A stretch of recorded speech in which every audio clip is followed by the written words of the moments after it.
आंखों को मूंद लेने से खतरा न जाएगा और वो देखना पड़ेगा जो देखा न जाएगा।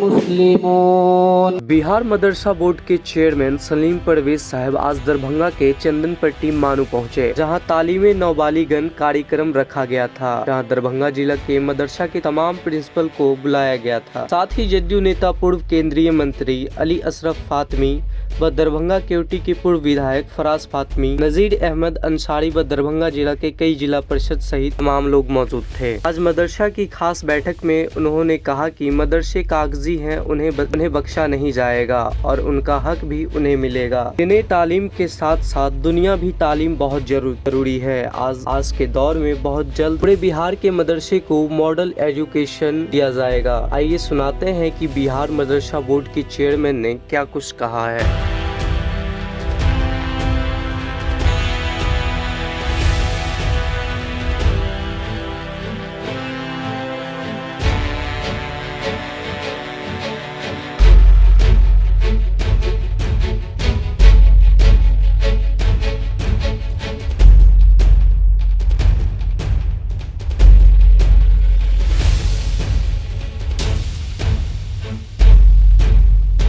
चार लाइन कह देता हूँ जो इशारतन आप लोग समझेंगे। फातमी साहब, आप तो बड़े भाई हैं हमारे। जब आप सऊदी अरब से जब लौटे थे तो मैं सऊदी अरब गया था। आदमी से प्यार कीजिए और ख़ुद पे एतबार कीजिए। आदमी से प्यार कीजिए और ख़ुद पे एतबार कीजिए। माहौल खुशगवार आएगा, थोड़ा इंतज़ार कीजिए।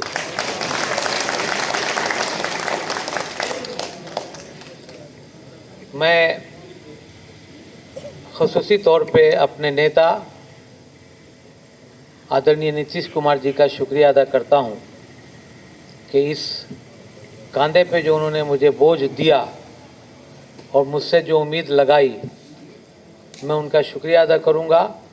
और प्रेस और मीडिया के लोग भी हैं, मैं ये कहना चाहूँगा कि ज़िंदगी के आखिरी सांस तक मेरी पूरी कोशिश रहेगी कि मदरसे को अल अज़हर के तर्ज पे ले जाऊं। मैं भी जामिया अल अज़हर गया हूं कैरो में, फातमी साहब भी गए और फराज भी गए, लेकिन वहां से जो बच्चे निकलते हैं एक आइडियल लगते हैं कि ये अज़हर के बच्चे हैं। मैं चाहूँगा कि हमारे भी बिहार के मदरसे से जो बच्चे निकलें पढ़ के, वो भी एक आइडियल लगे कि ये बिहार के उन मदारिस के बच्चे हैं जो हिंदुस्तान के किसी भी स्टेट में अगर चले जाते हैं तो ये झलकेगा कि बिहार के वो हेड मुदर्रिस ने इनको इस तरह की तरबियत दी है जिससे कि माननीय नीतीश कुमार जी का भी सर ऊंचा होगा और हम लोगों का भी सर ऊंचा होगा। देखिए, 27/7 को मैंने इस ओहदे पे को अपना ओहदा संभाला और उस दिन से आज तक दिन रात मैं कोशिश कर रहा हूँ। यहाँ तक के आप यकीन माने कि सैटरडे और संडे को भी मैं काम करता हूँ। फातमी साहब ठीक बोल रहे थे कि आप उसकी सैलरी क्यों रोकते हैं, लेकिन मेरे साथ भी मजबूरी है। मैंने ऐसे ऐसे मदारिस देखे हैं जहाँ पे एक मदरसा है, एक छोटा सा कमरा है और वहाँ पे किसी तरह का इंफ्रास्ट्रक्चर नहीं है और सरकार के आंखों में धूल झोंका जा रहा है। मैं सरकार का नौकर हूँ। मैं ये कभी नहीं चाहूँगा कि माननीय नीतीश कुमार जी ने जिस तरह से हम लोगों के आंसुओं को पोंछा है, हमारी आबादी को देखते हुए पिछले 20 साल से इस गुलशन की आबियारी जो कर रहे हैं उसमें कोई फूल मुरझा जाए। आजकल मैं बहुत ही वीकेंड पे बहुत ही जगह जाता हूँ और मैंने पहले भी कहा है कि जो मदारिस बिहार संकल्प संख्या 1090 के मुताबिक है और सारे काम ज़ाब्ते के मुताबिक चल रहे हैं, उनका कोई बाल बांका नहीं कर सकता है। मैं उनके हक में लड़ाई लड़ूंगा, लेकिन उसी जगह पे मैं खुले मन से कहूँगा, क्योंकि मुझे कोई लालच नहीं है। मेरे बारे में फातमी साहब ने बहुत कुछ बढ़ा चढ़ा के बोल दिया, हालांकि मैं उतना बड़ा आदमी हूँ नहीं, मैं अल्लाह से डरता हूँ। मैं किसी भी कीमत पर बिहार सरकार के आंखों में धूल झोंकने वाले लोगों को और कागज़ पर मदरसे चलाने वाले लोगों को बख्शूंगा नहीं। बहुत क्लियर कंसेप्ट है मेरा। आपका जो भी काम है, मैं आपको एक डिटेल बताता हूं। जब से मैं इस ओहदे पे आया हूं, मैंने सबसे पहले काम किया है कि जो अनुकंपा, जिसको कंपनसेशन ग्राउंड कहते हैं, उसमें जिन लोगों ने अपने ड्यूटी पीरियड में वो इंतकाल कर गए, उनके वारिसान को, उनके वारिस को जो जगह मिलनी चाहिए, उसके लिए मैं बिहार सरकार से परमिशन ले लिया हूँ। और अगले महीने तक बिहार में जितने भी मदारिस हैं और जिसके अनुकंपा का मैटर पेंडिंग है, एज ऑफ टुडे, मैं यकीन दिलाता हूँ कि अगले महीने से उन तमाम लोगों की तकर्रुरी की जाएगी। दूसरी बात कि जो लोग, जिस मदरसा में जितनी जगह खाली है, उसको पूर्ण करने के लिए हम पिछले हफ्ते आदरणीय के पाठक जी से मिले। 2 घंटा 20 मिनट फातमी साहब मैंने डेमोन्स्ट्रेशन दिया अपने मदरसा के हिस्ट्री के बारे में, और जो कारनामे हम लोगों ने किया, जिसमें कीर्ति मैडम, उसमें नौबालिगान जो है, तालीम नौबालिगान, वो भी उसमें मौजूद था। 2 घंटा 20 मिनट मेरी बात सुने और हमने अपनी तमाम मजबूरियाँ रखी, और he was very positive with Madrasa board. और उन्होंने कहा कि जिन टीचरों की बहाली है, आप हमें डाटा दीजिए, और उन लोगों के लिए मैं कोशिश करूंगा कि अपने तरफ से कुछ टीचर दे दूं, ताकि मदरसे में पढ़ाई जो है ज़ाब्ते के मुताबिक वक्त पे हो। तीसरी बात, जो निमावली की बात आप कर रहे थे शाहबुद्दीन साहब, निमावली मेरी उसमें अमेंडमेंट होने वाली है, बट अचानक हमारे सीएस चीफ सेक्रेटरी साहब की तबीयत ख़राब हो गई और वो एयर एम्बुलेंस से दिल्ली ले जाए गए, और वहाँ से उनकी तबीयत अब बहाल हो गई है, वो अब जॉब पे आ गए हैं। कल ही जुमा के दिन मेरी उनसे बातचीत हुई। हमने कहा कि निमावली पे मुझे कुछ अमेंडमेंट करना है, तो उन्होंने अब्दुल सलाम साहब का नाम लिया कि आप उनसे मिल करके निमावली को चेंज कीजिए, उसमें संशोधन कीजिए, और संशोधन करके संक्षेप में मेरे पास लेके आइए, एंड मैं अपने स्तर से आई विल एक्सपीडाइट। तो निमावली भी मैं काम कर रहा हूँ। तीसरी बात, निमावली के बाद जो भी मदरसे के लिए काम करना था, आप लोग दरभंगा, मधुबनी, कटिहार, किशनगंज, पूर्णिया, जहाँ से लोग रात भर सफ़र करके आते हैं और फिर सुबह मदरसा में आके बैठते हैं और फिर दिन भर बैठ करके काम करवा के फिर रात में चलते हैं। अब तो नीतीश जी के सरकार में पिछले 15 साल में जो उनकी अचीवमेंट हुई है, वो ये कि 4 घंटे में हम समझते हैं कि दरभंगा से लोग पटना पहुंच जाते हैं और सेम डे लौट भी जाते हैं। लेकिन उस वक्त को भी कम यूज़ किया जाए, मैं हेल्पलाइन एक नंबर ईजाद किया हूँ, एक दिया हूँ, एक लॉन्च किया हूँ, जिसमें आप अपनी परेशानी व्हाट्सएप पे भेजिए, वॉइस मेल पे भेजिए।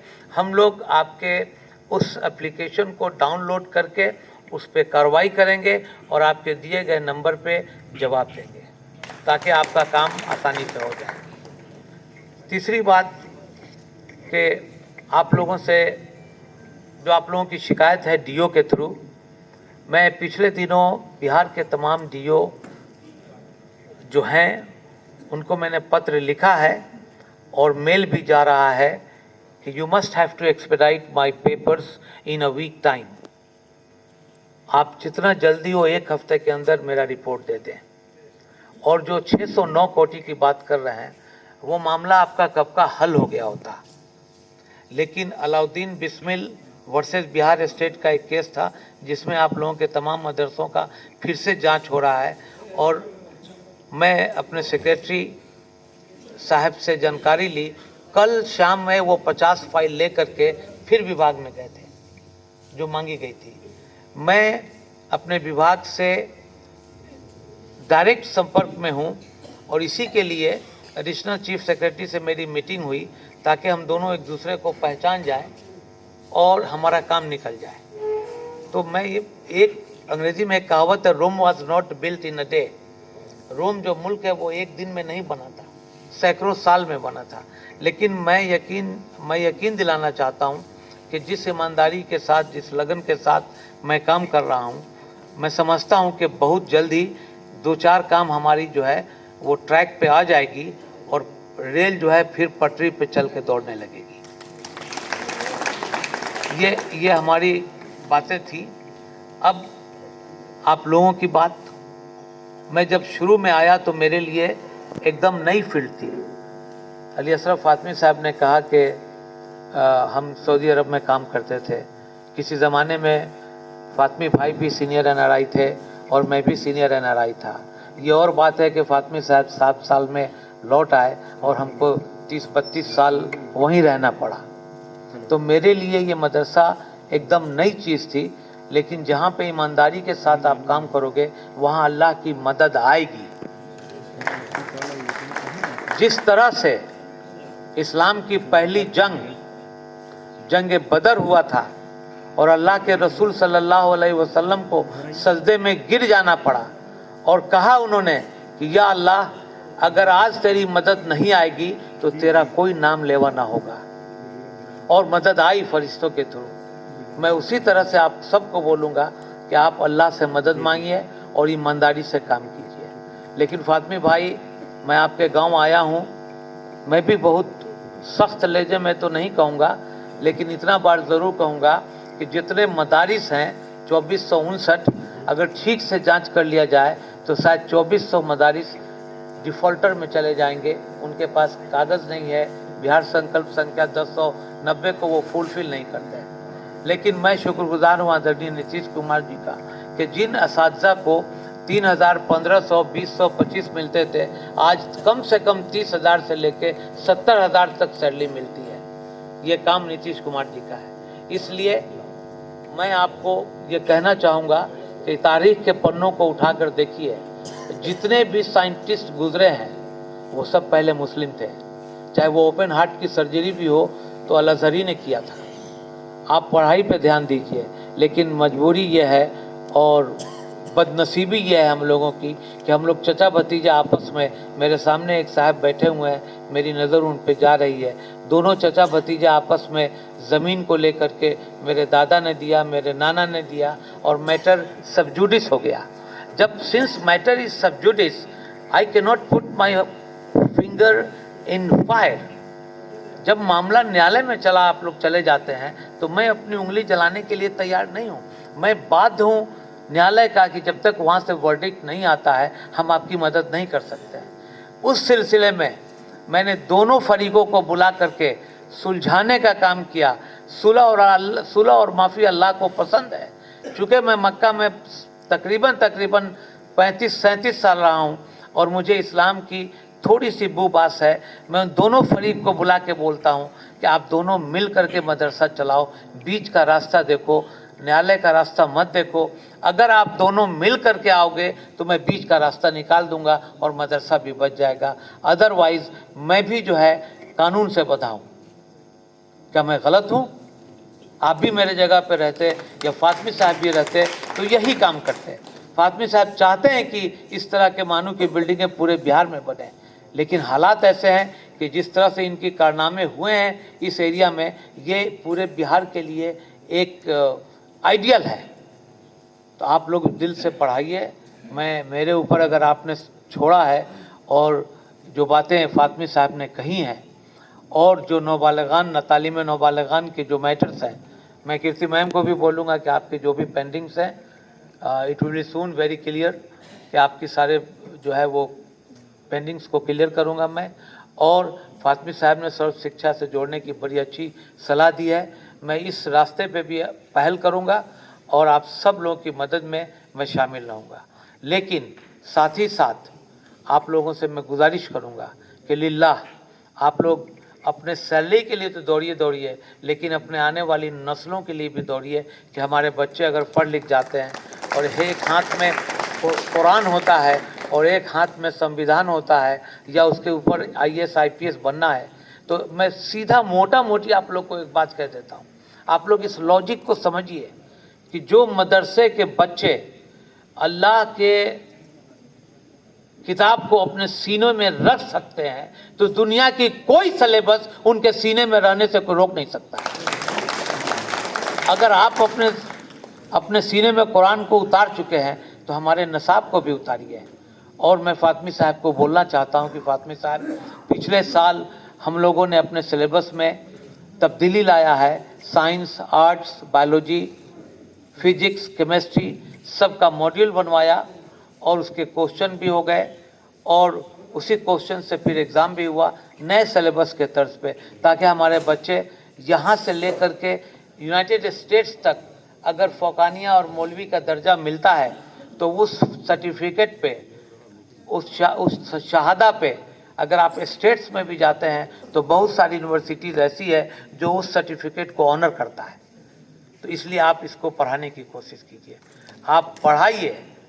जब आप पहली बात तो पहला सूरा तो आप जानते ही हैं कि इकरा यानी कि पढ़, आप उसको पढ़ाइए और जितनी आपके बुनियादी मसाइल हैं मुझसे डायरेक्ट मिलिए।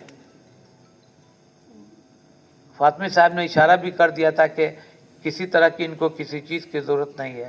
अल्हम्दुलिल्लाह मैं अपने जगह पे अल्लाह को हाजिर नाजिर जानते हुए मदरसे में ठीक ढंग से काम कर रहे हैं और बहुत सारे मसले कोर्ट में कम हो गए हैं। मैं ऑन स्पॉट सुलह कराता हूँ और काम करना चाहता हूँ। और जो भी सुझाव आपने दिए हैं, चाहे वो शाहबुद्दीन साहब हों या खादिम हुसैन साहब हों, आप यकीन मानिए कि मैं उस पर गौर करूँगा। अब जैसा कि आप लोगों ने कहा कि हमको मेडिकल फैसिलिटी चाहिए, हमको जो है वो टीए चाहिए, ऐसी मांग कोई नहीं मांगिए जो बिहार बोर्ड में भी नहीं मिलता हो। बिहार बोर्ड में भी टीए नहीं मिलता है। मेडिकल फैसिलिटी जो बीपीएससी करके आए हैं उनको भी नहीं मिलता है और आप उसकी मांग कर रहे हैं।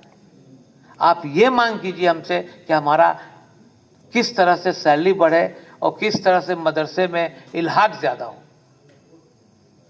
ताकि हमारी एफिलिएशन ज़्यादा हो, हमारे बच्चे पढ़ें।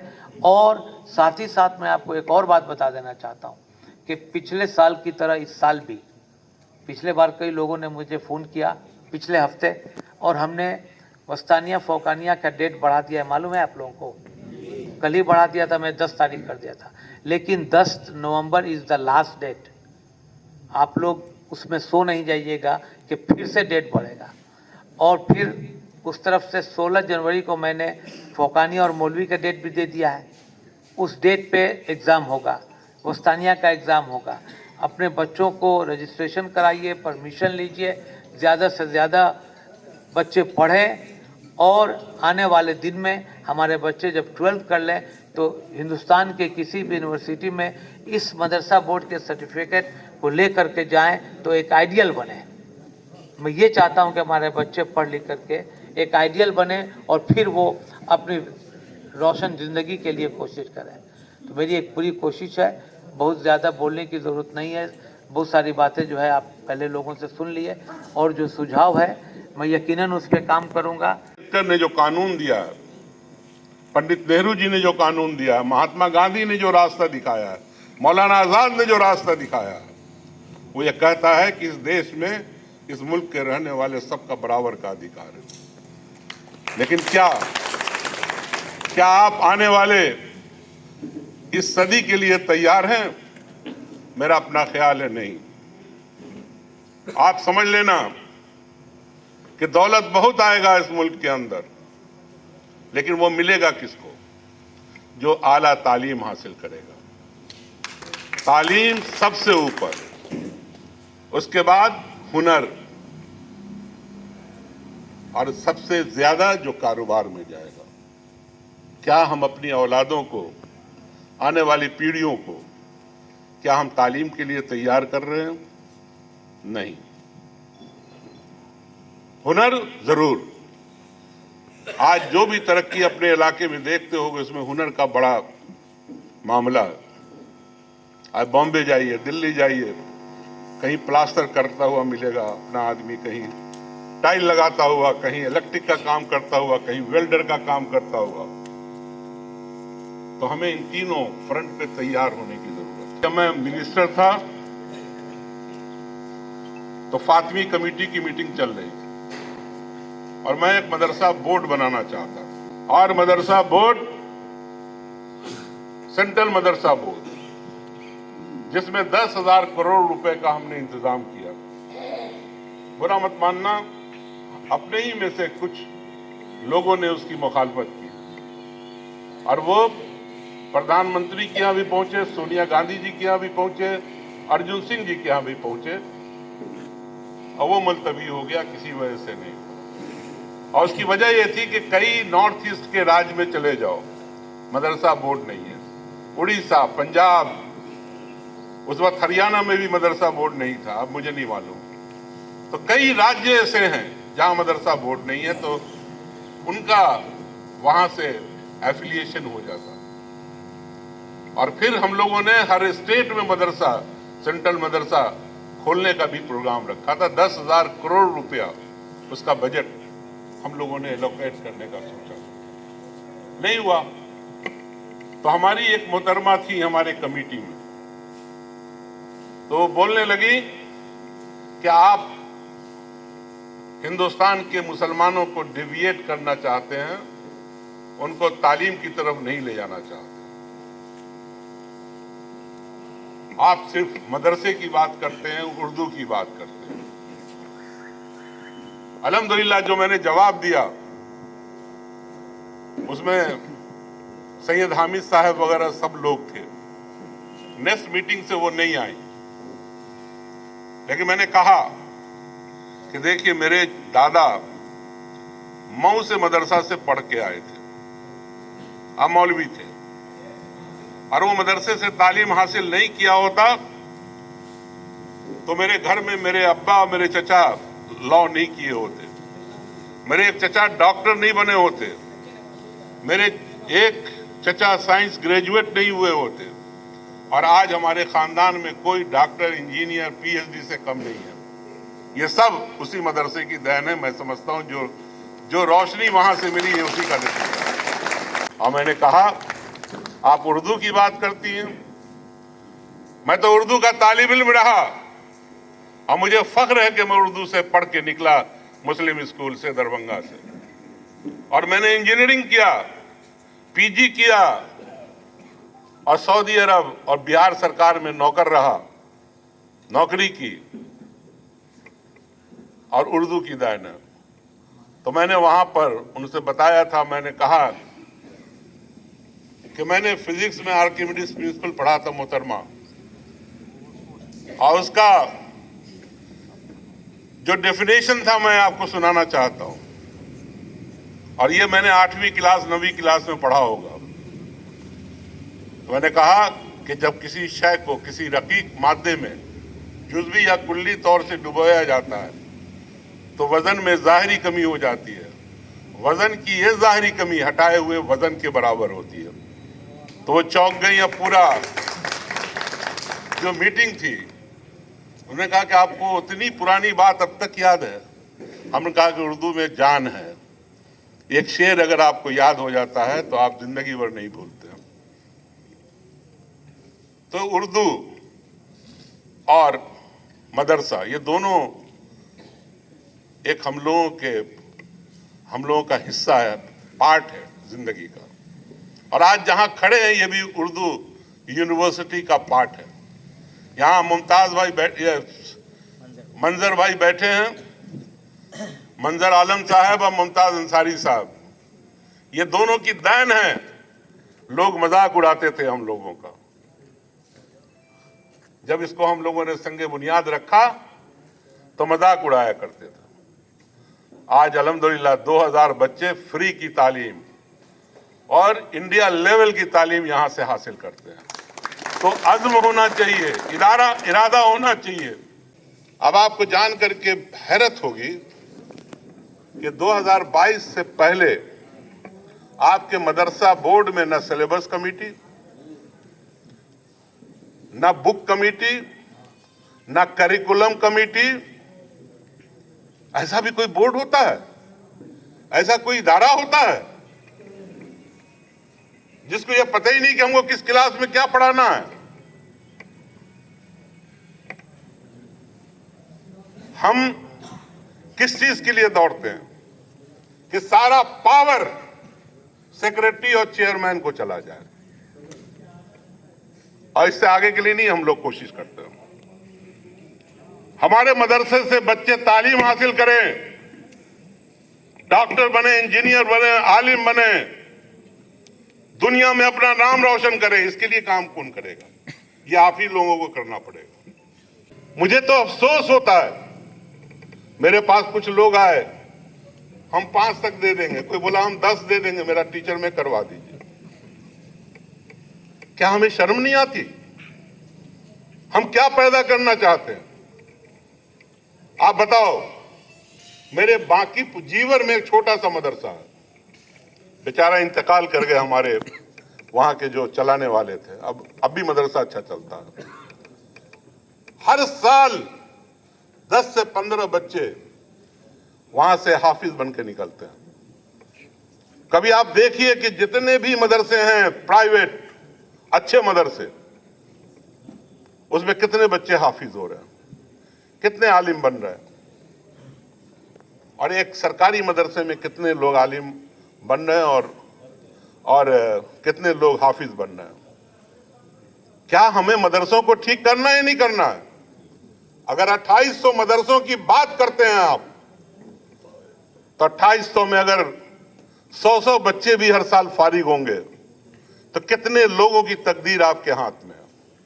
आपको नहीं मालूम कि मदरसा बोर्ड पहली मर्तबा बंगाल में बना था अंग्रेजों के वक्त में, और वो अल अज़हर जो मदरसा सिस्टम है इजिप्ट का, उसको सामने रख के बना था। मैं मदरसा जो वहां के एजुकेशन मिनिस्टर थे इजिप्ट के, उनसे मैं मिला, मेरी ब्राजील में उनसे मुलाकात हुई, और मैंने पूछा कि आप ये अजहर जो सिस्टम है वो कैसे चलता है? तो बोले हमारे अजहर सिस्टम हमारे मौलाना चलाते हैं, उन्हीं लोगों के अंडर में चलता है, और आधी तालीम दीन की होती है, आधी दुनियावी होती है।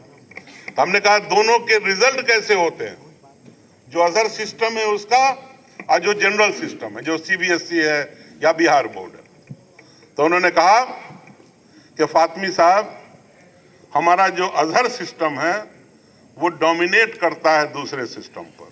हमारे आईएएस, हमारे आईपीएस, हमारे डॉक्टर, इंजीनियर ज्यादा अच्छे अजहर से निकलते हैं। क्या हम इसको अजहर के रास्ते पर ले जा पाएंगे? देखिए, हमें इसके लिए भी सोचना।